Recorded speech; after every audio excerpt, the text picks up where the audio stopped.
Thanks very much, everyone. Thanks for inviting me along. I knew this would happen because when I saw the people that were speaking, I realised that the subject was going to be really well covered.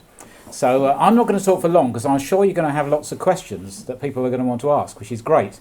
So as you see, I'm going old school. I'm going unplugged. I haven't got any slides. I'd like to finish with a few thoughts, a few ideas, maybe discuss a few principles for not very long, and then maybe there'll be discussion. I don't know. The technicalities, I'm not in the professional field anymore, so I'm not up with the technicalities on how BNG actually works. However, I want to start with, I suppose, a salutary lesson. It must have been about 10, 12, 15 years ago. I was contacted by a local MP who wanted to talk to me about biodiversity offsetting. Is this something I should follow up, he said. Now, this was a local Conservative MP. He's a sincere chap.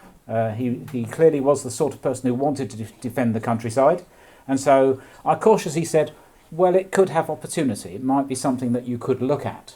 And he himself, I think, was pushing this in the right sort of direction. However, you probably all know what happened. Around 10, 15 years ago, around 10, 12 years ago, we had Owen Paterson in the ending the green crap period. And Owen Paterson didn't see this as a method of delivering biodiversity objectives, which my MP did. He saw this as a way of actually getting gain into the countryside as a result of planning. He saw it as a proper way of offsetting, almost the start of Biodiversity Net Gain. Owen Paterson, however, saw it as a block to development. And biodiversity offsetting was a way of unlocking the block on development. I say that because the frame is so important. The way you see these things is so important. If you see it as something to unlock development, then that's very different to seeing something as a way of delivering biodiversity gain.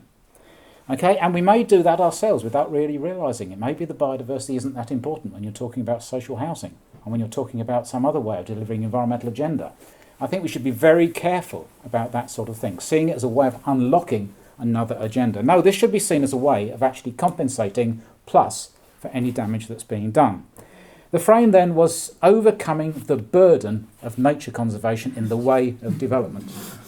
Okay, very familiar stuff, isn't it? So the frame is very important. And we've heard earlier on today about, yes, biodiversity net gain has developed quite a long time from that period. That was offsetting, just offsetting damage. Well, offsetting plus 10% is what biodiversity net gain is all about. And it has developed well. The second iteration, I think, still had some problems. Now the fourth iteration is overcoming some of these gaming problems that we were talking about earlier. I was quite interested to hear that, of course, what developers do, what they've always done is the unscrupulous developers, not all of them by far, the unscrupulous developers would come along, destroy all the conservation interest before they have to then measure it. And then, hey presto, there's nothing to conserve, so it's okay, isn't it? Well, that's been thought of. It's such an obvious thing to do, so that's why the 2020 baseline is so important. There are other methods in there which I noticed when I was glancing through as well. If you fell your woodland, because you can fell woodland, that's legal, you can do that. If you fell your woodland, then the woodland in the biodiversity net gain metric will be classed as the top quality woodland. So it would be better if you actually didn't fell the woodland in the first place, because if you fell it, it will be classed as top quality woodland, so you'll have to deliver compensation for that plus 10%. So there are measures in there which seem to overcome some of the problems. We all know there are bad faith actors out there which we need to build the world around to some extent.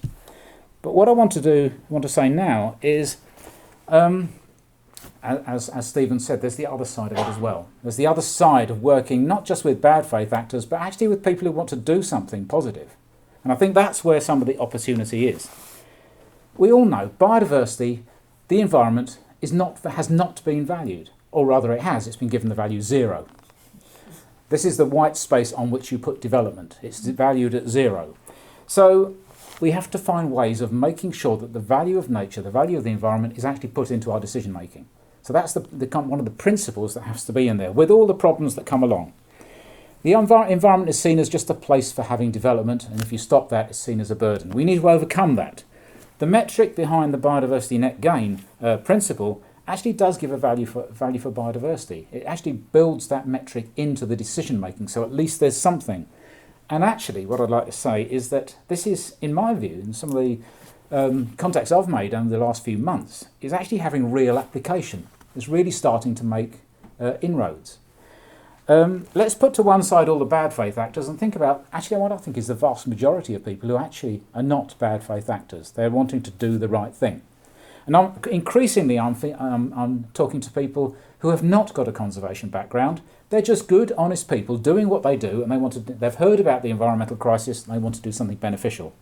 This includes all sorts of people in the oil industry, people who are property developers, lawyers, all sorts of things. They've done their job. They've been very good at what they do. They're at the top of their game and now looking for ways of actually giving back. Which is interesting. These are people who want to give back after having done very well. So this is about the coalitions of the willing, coalitions of the honest, as much as trying to defend yourself from the bad faith actors. So I had personal examples of this. High quality alpha people who now want to do something for nature conservation on a good scale. And actually, Biodiversity Net Gain is giving them that opportunity. It's a serious thing they can actually look at to deliver on behalf of actually doing more biodiversity net gain. We're doomed if conservation is left to conservationists. If conservation was left to people like me, we'd get nowhere. Actually, we need everybody else to be involved as well. We need everybody else to have methods of delivering biodiversity net gain. So the BNG thing starts to become a really worthwhile mechanism. I'd like to finish actually because that's useful, isn't it? If you actually see people who are doing that. But I want to finish just with a concept, which again is kind of slightly controversial in the way it's been misreported. And that's the idea of, yes, giving biodiversity, giving the environment a value, the idea of natural capital and how that works, but the idea of natural capital as a non-tradable asset. The controversy happens when you start to see this as something that is then traded, and the big boys just trade things away, and you trade away your nature conservation. This is about natural capital being a non-tradable asset, but the values that you get from it being the thing where you can get your return. Okay? Now, financial minds far greater than mine, which is practically everybody, has to be honest, financial minds are applying that idea. How can you actually have a business model where you have non-tradable natural capital, but the benefits you get from that are the sort of things you can actually sell? That's where biodiversity net gain can fit in as well. That's one of the methods. There are other methods as well. One example I've heard of, which I've actually worked to some extent, is actually linked to the Nep estate and the rewilding project. There is a firm that's been started there by some forward-thinking financiers as well as rewilding experts called Nattergal, which for some reason is Danish for nightingale. I don't know why. Anyway, that is the principle that they're working on.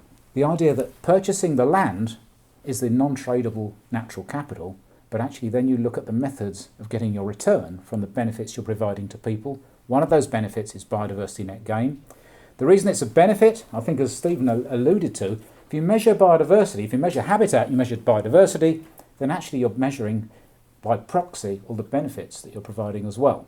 So it's a proxy for all the benefits that humans get. So it's quite legitimate to pay for biodiversity net gain on the natural capital, which is the non-tradable asset. So I think that's where I want to finish. It's just this, putting some of these things together. Yes, there are going to be problems from people who try to get round the system. There always are. The problem with that is, yes, I suppose that the system will get more and more complex as we try to prevent people getting around the system. That makes things worse and worse. So that will happen, I'm sure.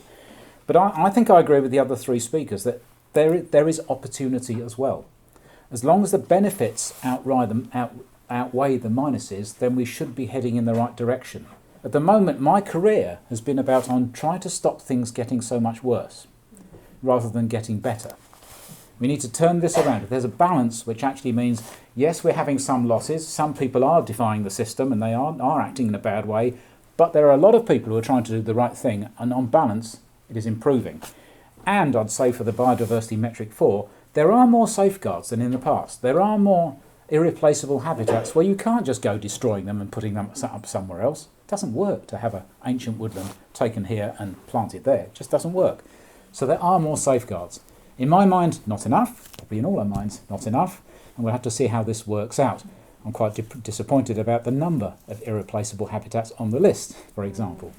But I think that, I agree with the other three speakers. There are positives, there are negatives. The negatives are significant, but the positives may actually outweigh some of that. And it starts to give us a mind shift into the position of how nature conservation can be properly valued in our decision making, rather than just something that happens right at the end of the process. Thank you very much.